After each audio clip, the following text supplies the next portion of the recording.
Mrs. Dalloway in Bond Street by Virginia Woolf. Mrs. Dalloway said she would buy the gloves herself. Big Ben was striking as she stepped out into the street. It was 11 o'clock and the unused hour was fresh, as if issued to children on a beach. But there was something solemn in the deliberate swing of the repeated strokes, something stirring in the murmur of wheels and the shuffle of footsteps. No doubt, they were not all bound on errands of happiness. There's much more to be said about us than that we walk the streets of Westminster. Big Ben, too, is nothing but steel rods consumed by rust were it not for the care of HMS Office of Works. Only for Mrs. Dalloway the moment was complete. For Mrs. Dalloway, June was fresh, a happy childhood, and it was not to his daughters only that Justin Perry had seemed a fine fellow, weak of course on the bench. Flowers at evening, smoke rising, the caw of rooks falling from ever so high, down through the October air. There is nothing to take the place of childhood. A leaf of mint brings it back, or a cup with a blue ring. Poor little wretches, she sighed and pressed forward. Oh, right under the horses' noses, you little demon. And there she was left on the curb stretching her hand out, while Jimmy Dawes grinned on the further side.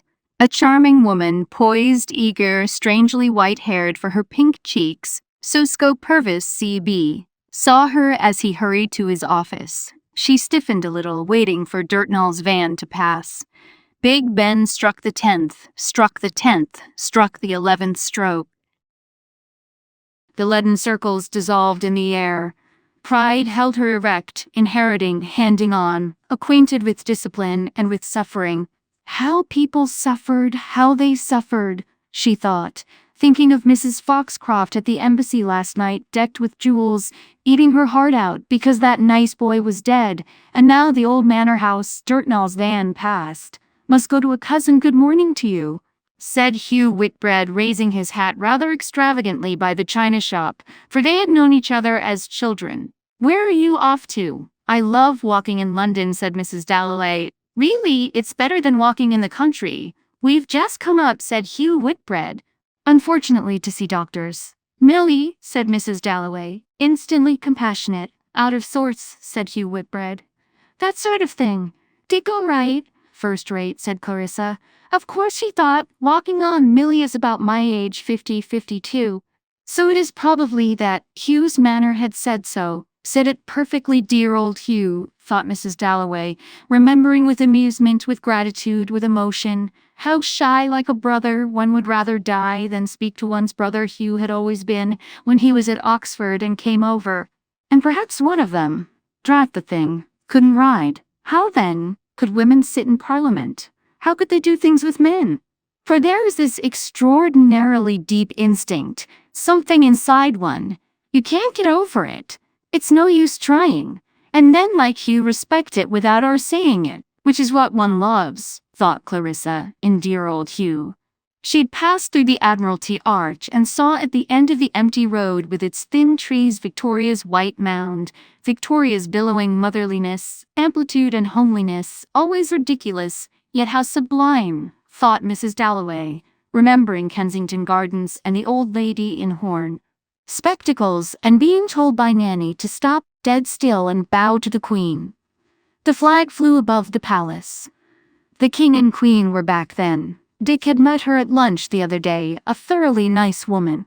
It matters so much to the poor, thought Clarissa, and to the soldiers. A man in bronze stood heroically on a pedestal with a gun on her left-hand side. The South African War. It matters, thought Mrs. Dalloway, walking towards Buckingham Palace. There it stood square, in the broad sunshine, uncompromising, plain. But it was character, she thought, something inborn in the race. What Indians respected. The Queen went to hospitals, opened bazaars, the Queen of England, thought Clarissa, looking at the palace. Already at this hour, a motor car passed out at the gates. Soldiers saluted. The gates were shut. And Clarissa, crossing the road, entered the park, holding herself upright. June had drawn out every leaf on the trees. The mothers of Westminster, with mottled breasts, gave suck to their young.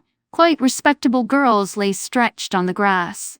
An elderly man, stooping very stiffly, picked up a crumpled paper, spread it out flat, and flung it away.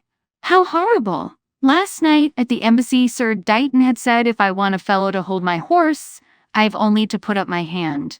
But the religious question is far more serious than the economic, Sir Dighton had said, which she thought extraordinarily interesting. From a man like Sir Dighton. Oh, the country will never know what it has lost, he had said, talking of his own accord, about dear Jack Stewart. She mounted the little hill lightly. The air stirred with energy. Messages were passing from the Fleet to the Admiralty. Piccadilly and Arlington Street and the Mall seemed to chafe the very air in the park and lift its leaves hotly, brilliantly, upon waves of that divine vitality which Clarissa loved. To ride, to dance, she had adored all that. Or going long walks in the country, talking about books. What to do with one's life, for young people were amazingly priggish. Oh, the things one had said. But one had conviction. Middle age is the devil. People like Jack'll never know that, she thought, for he never once thought of death, never, they said, knew he was dying, and now can never mourn. How did it go? A head grown gray, a head grown gray. Ah, have drunk their cup a round or two before. From the contagion of the world's slow stain, she held herself upright. But how Jack would have shouted, quoting Shelley in Piccadilly. You want a pin, he would have said. He hated frumps. My God, Clarissa! My God, Clarissa! She could hear him now at the Devonshire house party, about poor Sylvia Hunt in her amber necklace and that dowdy old silk. Clarissa held herself upright, for she had spoken aloud, and now she was in Piccadilly, passing the house with the slender green columns and the balconies. Passing club windows full of newspapers, passing club windows full of newspapers, passing old Lady Bridget Coutts' house where the glazed white parrot used to hang. House without its gilt leopards, and Claridge's, where she must remember Dick wanted her to leave a card on Mrs. Jepson or she would be gone. Rich Americans can be very charming. There was James Palace, like a child's game with bricks. And now she had passed Bond Street. She was by Hatchard's bookshop. The stream was endless, endless, endless. Lords, Ascot, Hurlingham, what was it? What a duck, she thought, looking at the frontispiece of some book of memoirs spread wide in the bow window. Sir Joshua, perhaps, or Romney. Arch, bright, demure. The sort of girl like her own Elizabeth, the only real sort of girl. And there was that absurd book, Soapy Sponge, which Jim used to quote by the yard, and Shakespeare's sonnets. She knew them by heart. Phil and she had argued all day about the Dark Lady, and Dick had said straight out at dinner that night that he had never heard of her. Really, she had married him for that. He had never read Shakespeare. There must be some little cheap book she could buy for Millie Cranford, of course. Was there ever anything so enchanting as the Cow in Petticoats?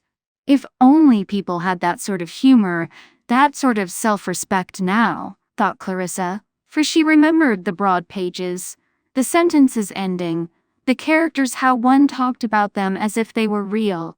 For all the great things, one must go to the past, she thought, from the contagion of the world's slow stain. Fear no more the heat of the sun. And now can never mourn, she repeated, her eyes straying over the window, for it ran in her head, the test of great poetry. The moderns had never written anything one wanted to read about death, she thought, and turned. Omnibuses joined motor cars, vans, taxicabs, motor cars. Here was an open motor car with a girl, alone. Up till 4, her feet tingling, I know, thought Clarissa, for the girl looked washed out, half asleep in the corner of the car after the dance. And another car came. And another. No.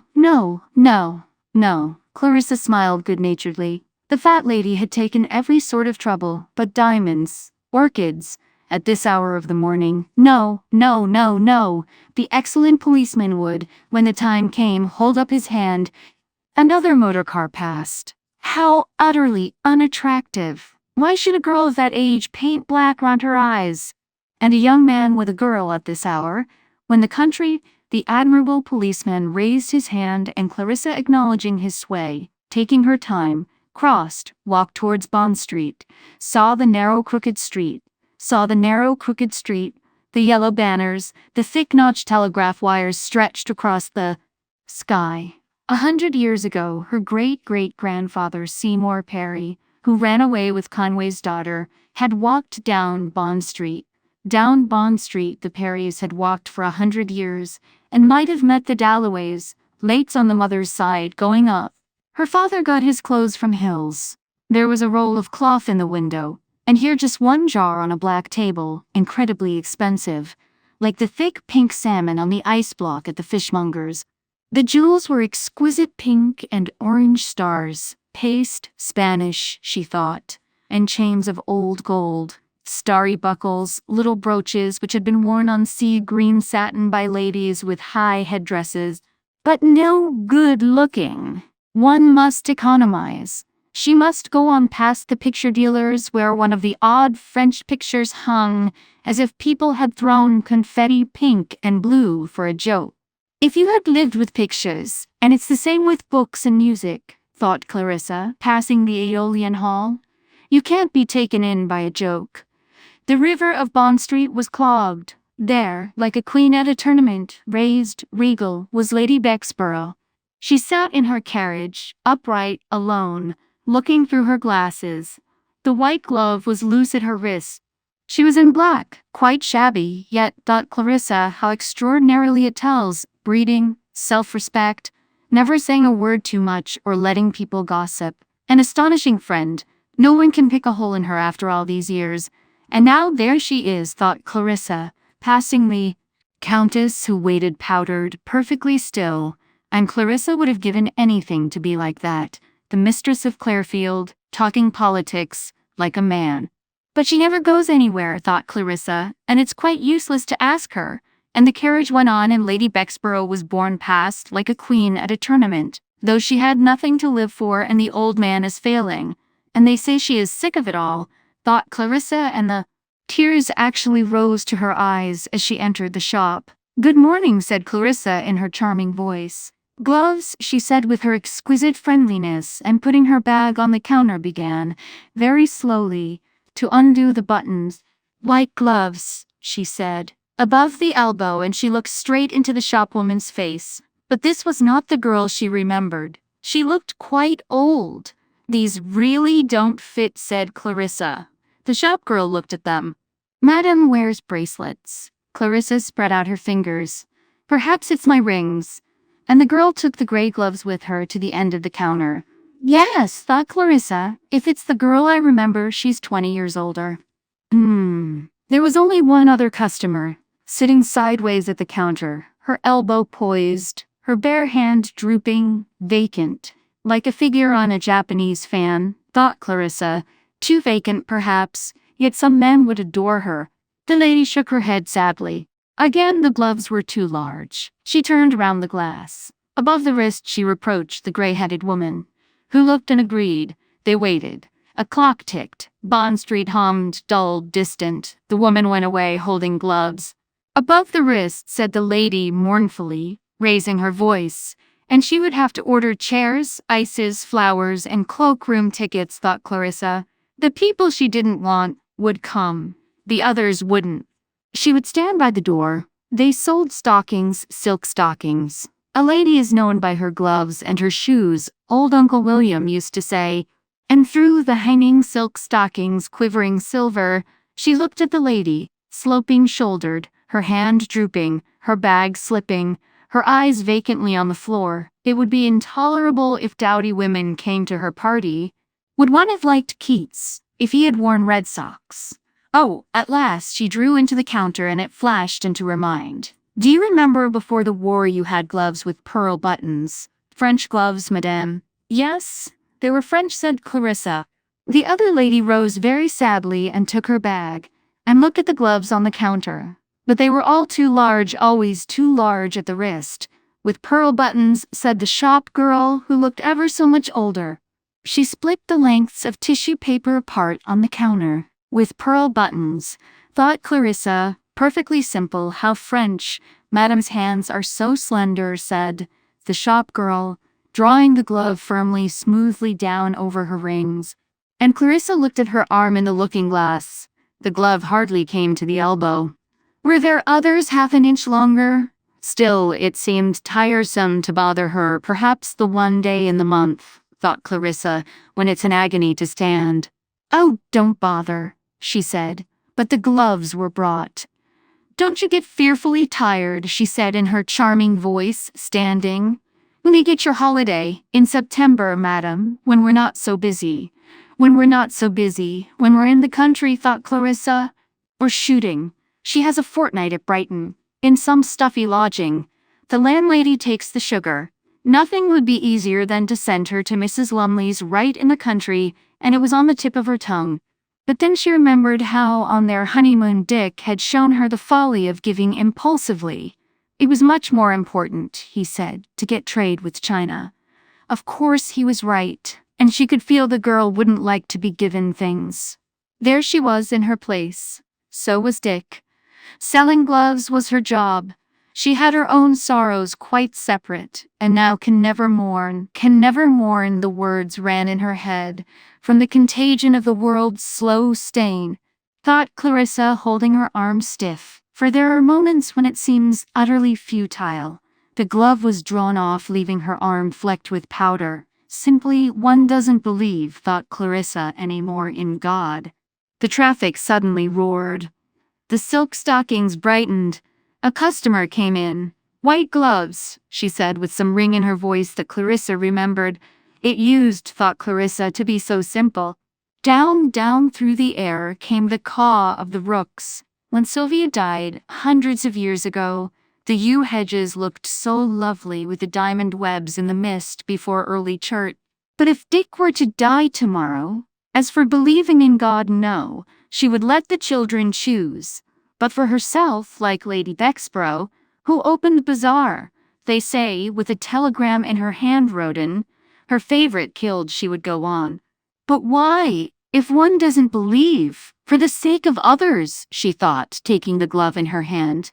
This girl would be much more unhappy if she didn't believe. 30 shillings, said the shopwoman. No, pardon me, madam. 35. The French gloves are more. For one doesn't live for oneself, thought Clarissa. And then the other customer took a glove, tugged it, and it split. There, she exclaimed. A fault of the skin, said the gray-headed woman hurriedly. Sometimes a drop of acid in tanning. Try this pair, madam. But it's an awful swindle to ask £2.10. Clarissa looked at the lady. The lady looked at Clarissa. Gloves have never been quite so reliable since the war, said the shop girl, apologizing to Clarissa.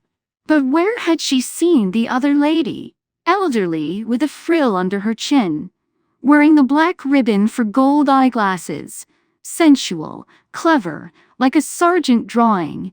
How one can tell from a voice when people are in the habit, thought Clarissa, of making other people. It's a shade too tight. She said obey. The shopwoman went off again. Clarissa was left waiting. Fear no more, she repeated, playing her finger on the counter. Fear no more the heat of the sun. Fear no more, she repeated. There were little brown spots on her arm. And the girl crawled like a snail. Thou thy worldly task hast done. Thousands of young men had died that things might go on. At last, half an inch above the elbow. Pearl buttons, 5 1/4. My dear slow coach, thought Clarissa, do you think I can sit here the whole morning? Now you'll take 25 minutes to bring me my change. There was a violent explosion in the street outside. The shopwomen cowered behind the counters. But Clarissa, sitting very upright, smiled at the other lady. Miss Anstruther, she exclaimed,